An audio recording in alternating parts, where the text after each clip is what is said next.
Welcome back. It is 4:44 on your Monday. You know, Sunday was a gorgeous day across the area, and with Hurricane Milton staying well to our south, our weather here on the northern Gulf is really going to be beautiful all week long. We have a weak cool front coming in tonight. Notice we don't cool off much. We go from 88 to 83 tomorrow, but our mornings get cooler. I've got a few upper 50s later on this week north of I-12.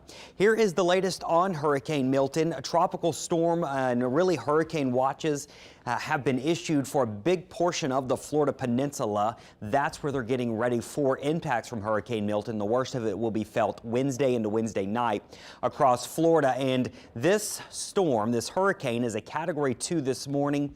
But I think when the hurricane hunters get in there shortly, they're going to find that it is probably stronger. This is a fairly compact storm with a tiny center.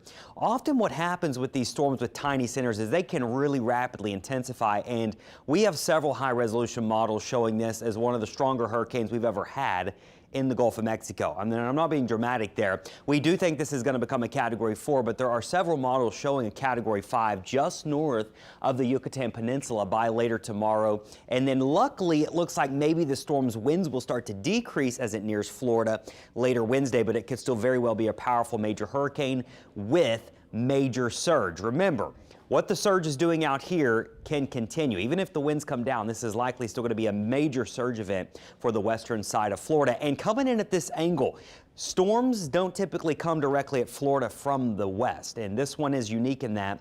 And that also means the impact from hurricane force winds will spread across the peninsula. So areas like Orlando could also be dealing with hurricane force winds by Wednesday night. So you can see there the large area of tropical storm force winds in yellow. The hurricane force winds will be a bit more compact, but certainly moving inland there. And right now the center of the cone is somewhere around Tampa Bay and into Sarasota. Now keep in mind, we still could see it come on shore anywhere in this zone. That will determine who sees the highest surge.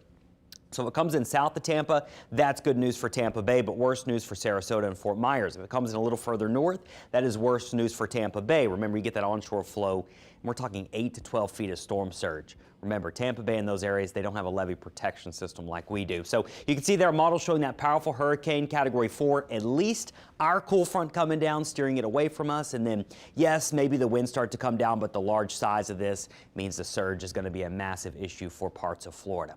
Now, back home here, that front coming in, it really doesn't do a whole lot for our temperatures. It is going to be a warm week, but a gorgeous week. Our afternoons will be warm in the 80s. Our mornings will be very, very nice. In the next couple of mornings, you're going to notice it gets a little cooler and cooler. So tomorrow morning, we've got some low 60s north of the lake, upper 60s on the south shore. Wednesday morning, I finally have some upper 50s north of the lake, even into some mid 50s up towards Macomb. I've got us in the mid to upper 60s in the metro Wednesday morning, and then we continue to see 50s on the north shore and 60s on the south shore the rest of this week.